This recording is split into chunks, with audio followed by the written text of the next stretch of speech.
Властите го одложија вакцинирањето на учениците во основните и средните училишта за понеделник. Од Министерството за образование велат дека одлуката ја донеле, оти не биле навремено известени сите училишта, па така невакцинираните деца во училишната зграда ќе започнат да се вакцинираат од понеделник. Во Струмица нема недостаток на вакцината МРП.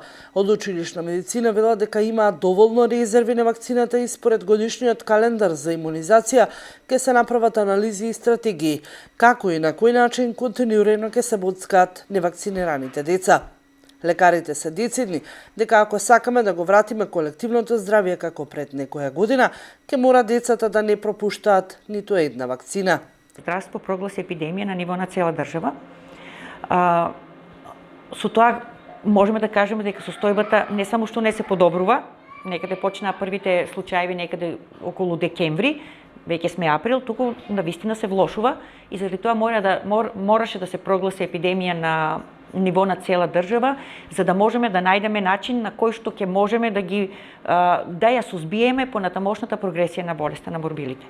Болест која што е била ерадицирана во тек на 20 век, сега во 21 век зборуваме за болест која што е болест која што е витално загрозувачка за малите деца, особено за малите деца невакцинирани, и е била искоренета, меѓутоа сега повторно зазема замав, а тоа е заради недоволна информираност на родителите, заради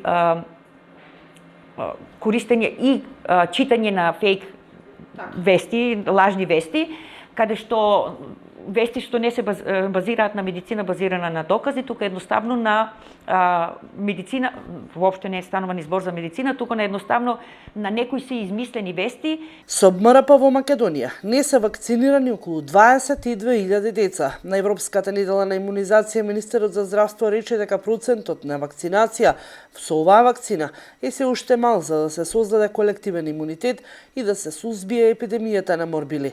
До сега сомали сипаници од почетокот на годинава заразени се 1060 лица. Минатата недела имало 120 нови случаи. Од Комитетот на имунизација велат дека се пријавени само 2 несакани реакции од МРП вакцината и тоа се очекувани реакции, како што е и покачената температура.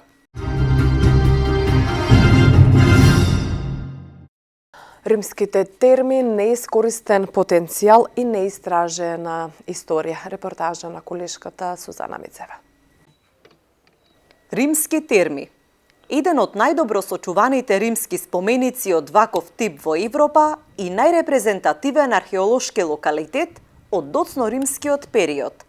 Датира од 3 и 4 век, а најверојатно работел и во средновековието, кога бил користен како турска бања. Последниве 40 години откако археолозите го пронајдоа, тој е символ на топлите и лековите извори. За жителите на Банско пак, термите се потсетник за немоќта од нив да се направи вистинска туристичка атракција, но и да се сочува историјата. Секој пат може, ама нема кој да треба. Секој пат тоа тука што треба да се направи од римско постојано се. Секој пат, госпожо, треба да биде се добро. Термите се лоцирани веднаш до изворот на топла вода Парило, кој има капацитет од 42 литри во секунда и температура на водата од 72 степени Целзиусови.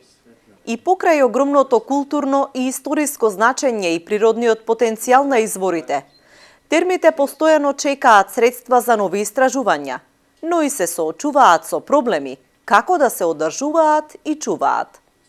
Дел од објектите пронајдени во римската терма се покриени со лимени покриви заради заштита, но се чини дека најголем проблем и најголема закана за овие објекти представува одронот на карпи во облизина.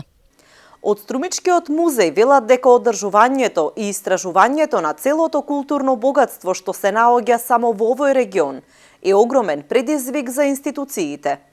Оваа година не аплициравме во Министерството за култура за реализацијата на овој проект, бидејќи сме во договор со ИЗИС, Институтот за земјоделско инженерство, уначелен договор, да заеднички да настапим пред ИПА фондовите.